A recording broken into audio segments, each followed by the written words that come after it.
Hello friends, आप सभी का यूपीएससी पीसीएस एस्पिरेंट चैनल में स्वागत है। इस वीडियो में हम देखेंगे दृष्टि आईएएस की प्रीलिम टेस्ट सीरीज जो देख रहे हैं टेस्ट नंबर 2 की क्वेश्चन नंबर 81 से स्टार्ट करेंगे। ठीक है, 18 से स्टार्ट करेंगे। ठीक है, 17 तक हम देख चुके थे। तो इसका जो है सेकंड मतलब और एक पार्ट बनेगा, मतलब आज शाम में रात का 8 बजे और एक वीडियो बनेगा। तो अगर यदि आप न्यू हैं तो प्लीज़ इस चैनल को इसी प्रकार की video test series Vision IAS, Drishti IAS और टॉपर्स कॉपी देखने के लिए, यूपीएससी की टॉपर्स कॉपी देखने के लिए आप इस चैनल को सब्सक्राइब और अपने दोस्तों एवं भाई बहनों में शेयर कर दें जो सिविल सर्विस एग्जामिनेशन की तैयारी करना चाहते हैं। ठीक है, वैसे भाई एवं बहनों में शेयर कर दें। और आज रात में और एक वीडियो इसकी मतलब हो सके इसी टेस्ट सीरीज का अगला पार्ट अपलोड हो जाएगा, या तो सी सेट का। ठीक है, सी सेट या तो इसी का कोई भी एक वीडियो अपलोड होगा, तो आप लोग बने रहिएगा। ठीक है, आज रात 8 बजे, ठीक है, रात में 8 बजे फिर से एक वीडियो अपलोड होगा। तो चलिए स्टार्ट करते हैं।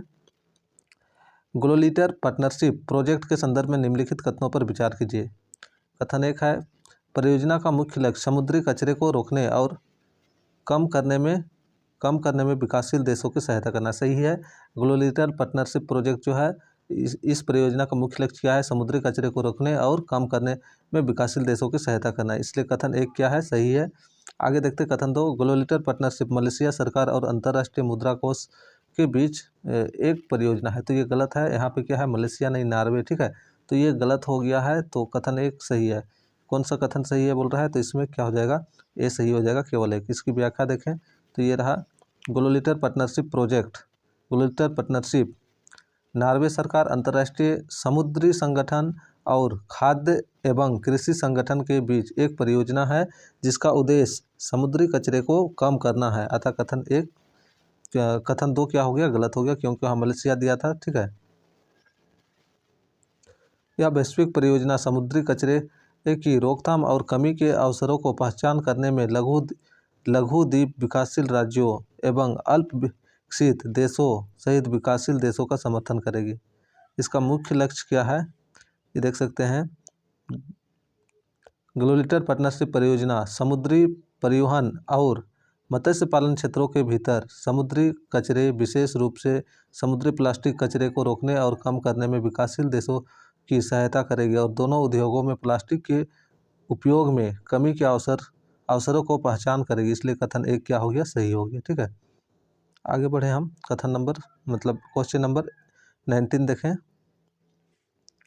वायुमंडल के संदर्भ में निम्नलिखित कथनों पर विचार कीजिए। वायुमंडल का विस्तार लगभग 1000 किलोमीटर की ऊंचाई तक है। तो वायुमंडल की जो विस्तार लगभग कितना है? 1000 नहीं, 1600, यानी कि 1600 किलोमीटर तक की ऊंचाई तक है। इसलिए गलत हो जा रहा है, क्योंकि इसमें 1000 दिया है। वायुमंडल मुख्य रूप से कार्बन डाइऑक्साइड और ऑक्सीजन से मिलकर बनता है। कार्बन डाइऑक्साइड तो बहुत कम मात्रा में होता है, ऑक्सीजन और नाइट्रोजन होना चाहिए। ठीक है, नाइट्रोजन 78% होता है, ऑक्सीजन 21, दोनों मिलकर लगभग 99% होता है। और ये जो है 0.23 लगभग होता है। ठीक है, आर्गन हो गया, धूलकण, ये सब मिलकर 1% होता है। तो इसलिए इसमें ये कथन भी गलत हो गया, दोनों कथन गलत हो गया। इसलिए इसका सही आंसर क्या हो जाएगा? ना तो 1 ना ही 2, यानी कि डी। ठीक है, व्याख्या देखना चाहिए तो ये देख लीजिए। लेकिन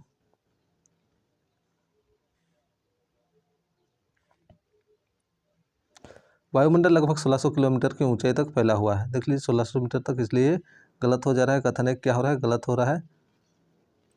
वायुमंडल मुख्य रूप से नाइट्रोजन ऑक्सीजन से निर्मित होता है, जो लगभग 99% स्वच्छ शुष्क वायु का निर्माण करता है। नाइट्रोजन 78%, ऑक्सीजन 21% तथा कार्बन डाइऑक्साइड, आर्गन जैसे अन्य गैस से मात्रा हिसाब 1% होता है। इसलिए कथन ये भी गलत हो रहा है। आगे बढ़े हम, तो ये देख सकते हैं, निम्नलिखित में से कौन सी व्यवस्था है बहुपक्षीय निर्यात नियंत्रण व्यवस्था के अंतर्गत शामिल है? परमाणु आपूर्ति समूह, ऑस्ट्रेलिया समूह, मिसाइल प्रौद्योगिकी नियंत्रण व्यवस्था, वासेनर अरेंजमेंट। तो ये सब क्या है? सब का सब क्या है? बहुपक्षीय निर्यात नियंत्रण व्यवस्था के अंतर्गत आता है। ठीक है, बहुपक्षीय निर्यात नियंत्रण व्यवस्था के अंतर्गत शामिल है।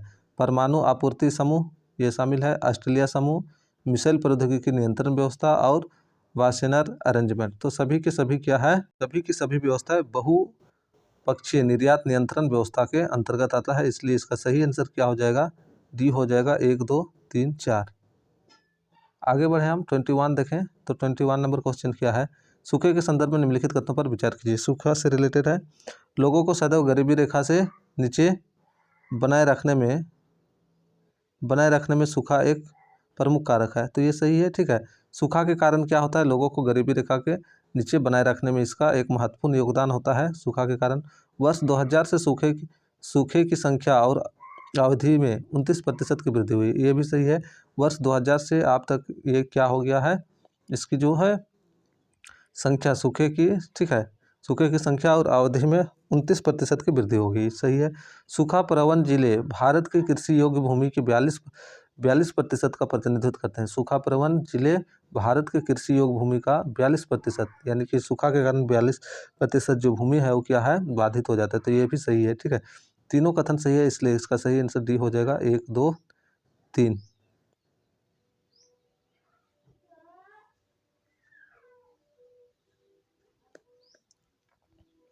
व्याख्या देख लेते हैं, ये रहा। सूखे को आमतौर पर एक विस्तृत अवधि वर्षा या वर्षण की कमी के रूप में देखा जाता है। यह आमतौर पर एक मौसम या उससे अधिक तक विस्तृत होता है, जिसके परिणाम स्वरूप जल की कमी उत्पन्न होती है, जिससे वनस्पति, पशुओं और लोगों पर प्रतिकूल प्रभाव पड़ता है। फिलीपींस के इंटरनेशनल राइस रिसर्च इंस्टीट्यूट और जापान के international research centre for agriculture sciences द्वारा छत्तीसगढ़, झारखंड और उड़ीसा के अनुसंधान संगठनों के सहयोग से किए गए एक अध्ययन से पता चला है कि लोगों को सदैव गरीबी रेखा से नीचे बनाए रखने में सूखा एक प्रमुख कारक है, इसलिए कथन एक क्या है, सही हो रहा है। विश्व मौसम विज्ञान संगठन 2021 के अनुसार पिछले 2 दशकों की तुलना में वर्ष 2000 से सूखे की संख्या और अवधि में 29% की वृद्धि हुई, अतः कथन 2 भी सही है।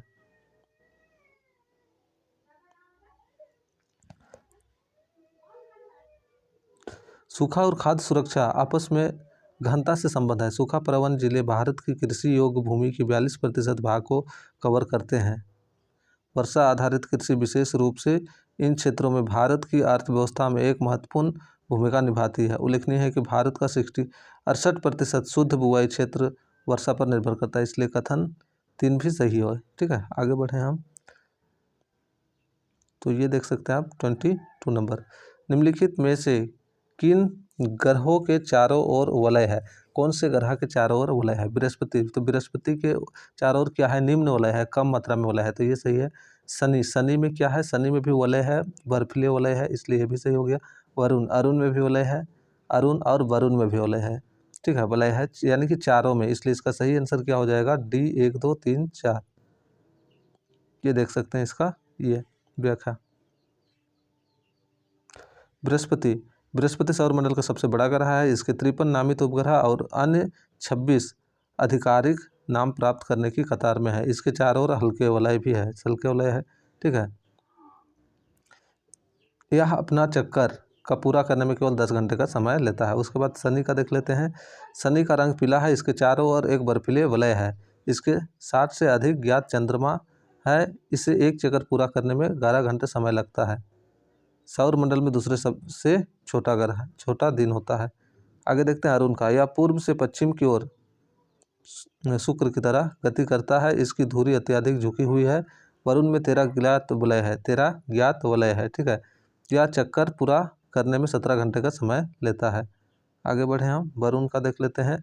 वरुण हमारे सौर मंडल का 8वां और सबसे दूर का ग्रह है। वरुण अंधेरा ठंडा है और इसमें सुपरसोनिक हवाओं की उपस्थिति है, तो ये देख सकते हैं, ठीक है। इसमें कम से कम 5 मुख्य वलय और 4 वलयाकार उपस्थित है, जो धूल और मलबे के गुच्छे और संभवतः पास के चंद्रमा के गुरुत्वाकर्षण से निर्मित होते हैं, इसलिए ये भी गलत है। 16 घंटे का समय लगता है इसको क्या है, एक चक्कर पूरा करने में। आगे बढ़ते हैं हम 22 देख लिए, ठीक है। 23 का देखें।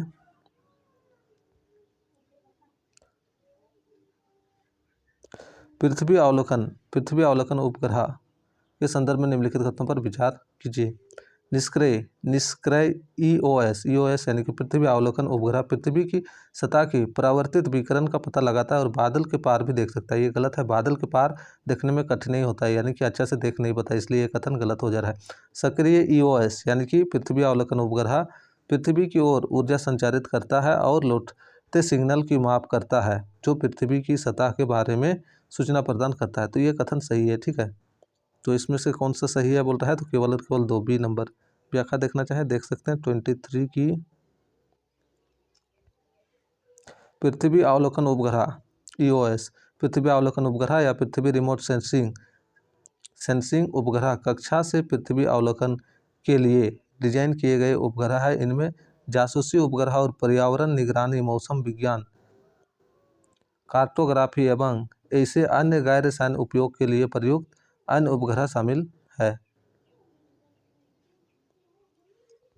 पृथ्वी अवलोकन उपग्रह हमारे पर्यावरण की निगरानी एवं सुरक्षा करने, हमारे संसाधनों का प्रबंधन करने, वैश्विक मानवीय आपदाओं पर कार्रवाई करने और सतत विकास की समक्ष करने में हमारा मदद करते हैं।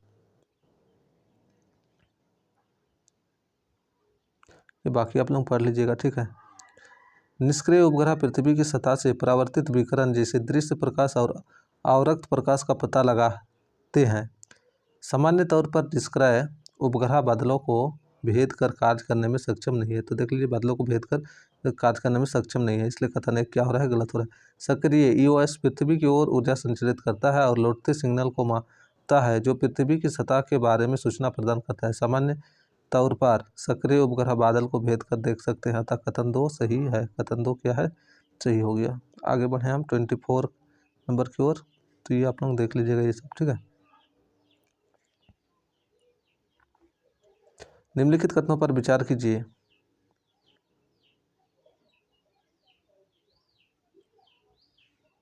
ग्रीन हाइड्रोजन का उत्पादन नवीकरणीय ऊर्जा का उपयोग कर जल के विद्युत अपघटन द्वारा किया जा सकता है।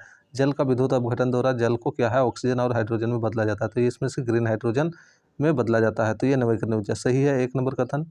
ब्लू हाइड्रोजन प्राकृतिक गैस से उत्पादित होता है। ब्लू हाइड्रोजन प्राकृतिक गैस से उत्पादित होता है, तो ये भी सही है, इसलिए इसका सही आंसर क्या हो जाएगा, सी। क्या है, दोनों कथन क्या है, सही है, इसलिए इसका सही आंसर क्या हो जाएगा, सी हो जाएगा, ठीक है।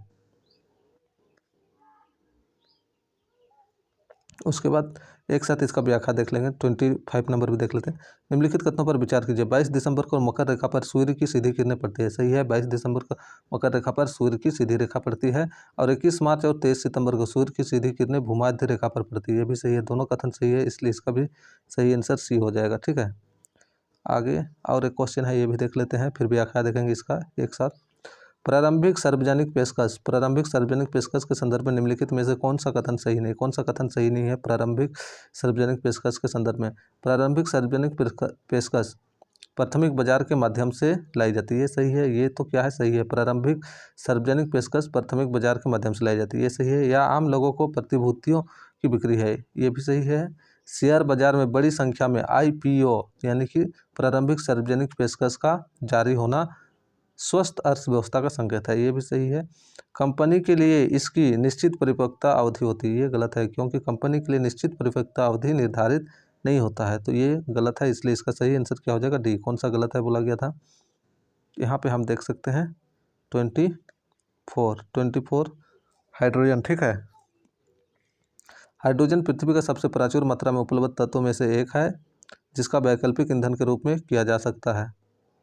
हाइड्रोजन का प्रकार उसके बनाने की प्रक्रिया पर निर्भर करता है। ग्रीन हाइड्रोजन या नवीकरणीय ऊर्जा जैसे सौर पवन का उपयोग कर जल के विद्युत अपघटन द्वारा उत्पादित की जाती है। यह निम्न कार्बन फुटप्रिंट रखती है, अतः कथन एक क्या है, सही है।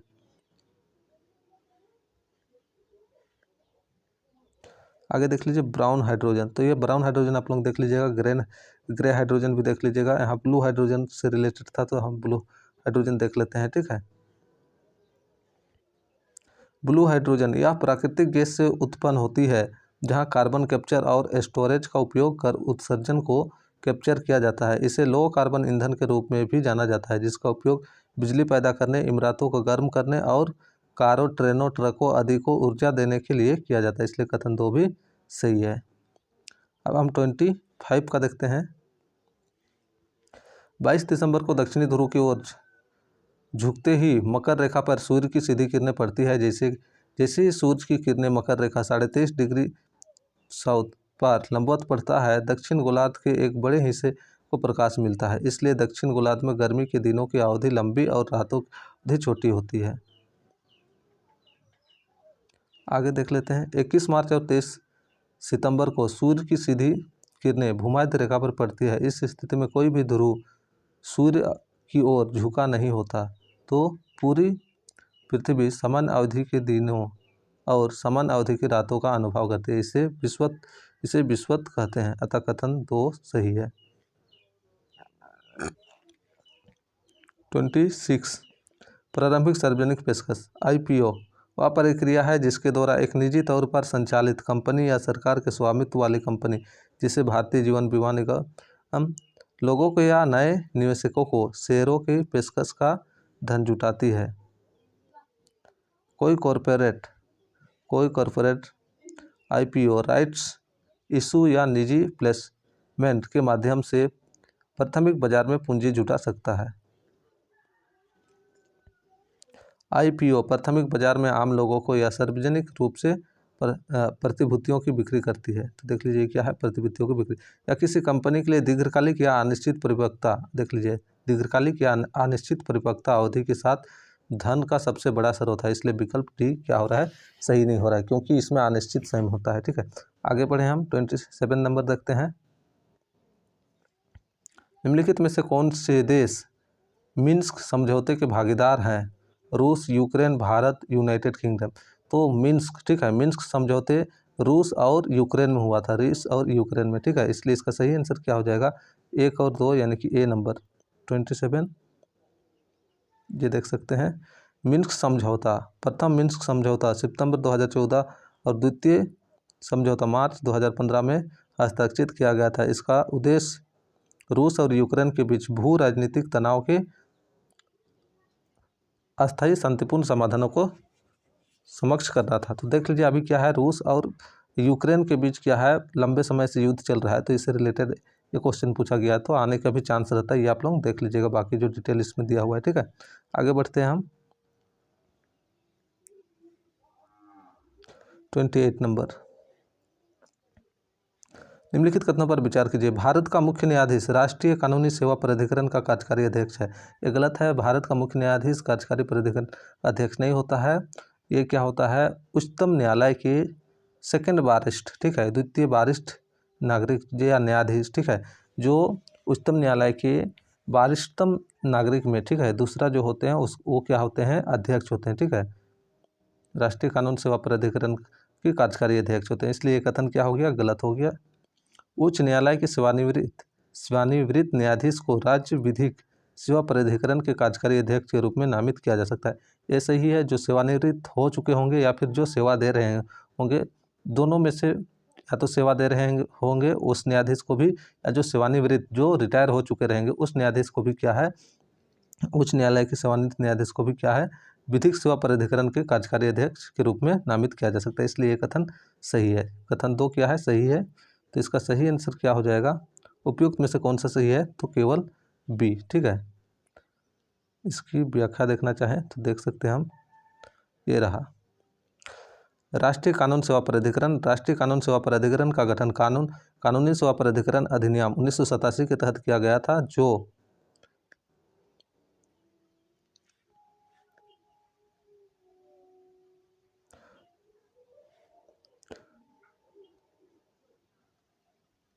जो 9 नवंबर 1985 को समाज के कमजोर वर्गों को मुक्त और सक्षम कानूनी सेवाएं प्रदान करने के लिए एक राष्ट्रव्यापी नेटवर्क स्थापित करने के हेतु लागू किया गया था। यह विवादों के सौहार्दपूर्ण समाधान के लिए लोक अदालतों का भी आयोजन करता है। तो बाकी इसका डिटेल आप लोग देख लीजिएगा। ठीक है, भारत के मुख्य न्यायाधीश पैटर्न इन चीफ है और भारत के सर्वोच्च न्यायालय के दूसरे वरिष्ठतम, देख लीजिए, भारत के सर्वोच्च न्यायालय के दूसरे वरिष्ठतम न्यायाधीश राष्ट्रीय विधिक सेवा प्राधिकरण के अध्यक्ष थे। इसलिए कथन 1 क्या हो रहा है, गलत हो गया। ठीक है, राज्य विधिक सेवा प्राधिकरण, इसकी अध्यक्षता राज्य उच्च न्यायालय के मुख्य न्यायाधीश करते हैं, जो इसके मुख्य संरक्षक होते हैं। उच्च न्यायालय के एक सेवारत या सेवानिवृत्त, देख लीजिए, सेवारत या सेवानिवृत्त न्यायाधीश को इस कार्यकारी अध्यक्ष के रूप में नामित किया जाता है। इसलिए कथन 2 क्या है, गलत हो गया। ठीक है, आगे बढ़े हम 29 देख लेते हैं। निम्नलिखित में से कौन सा कारक किसी भी स्थान पर वायु के तापमान को नियंत्रित करता है।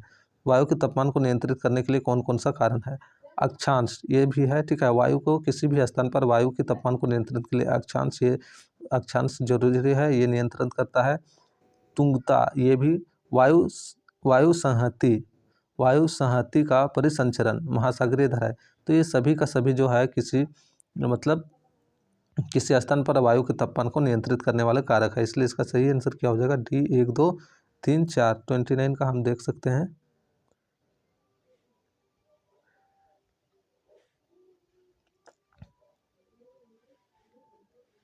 तापमान के वितरण को नियंत्रित करने वाले कारक, किसी भी स्थान पर वायु का तापमान निम्नलिखित कारकों से प्रभावित होता है।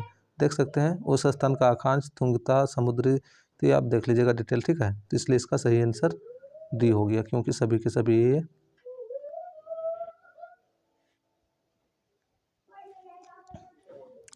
30 नंबर देखते हैं। निम्नलिखित में से कौन सा या से कथन सही है। महासागरीय परपट्टी चट्टानें महाद्वीपीय परपट्टी चट्टानों से पुरानी है।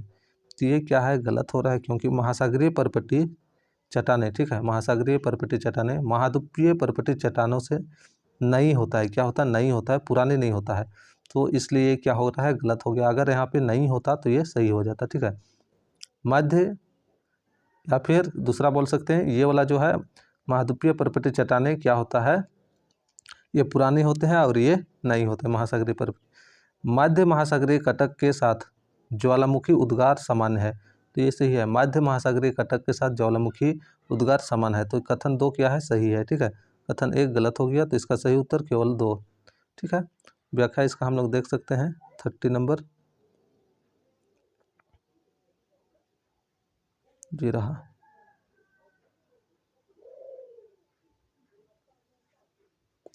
चट्टानों के पूरा चुंबकीय अध्ययनों और महासागरीय तल के मानचित्र के विशेष रूप से निम्न तथ्यों का उजागर किया जाता है।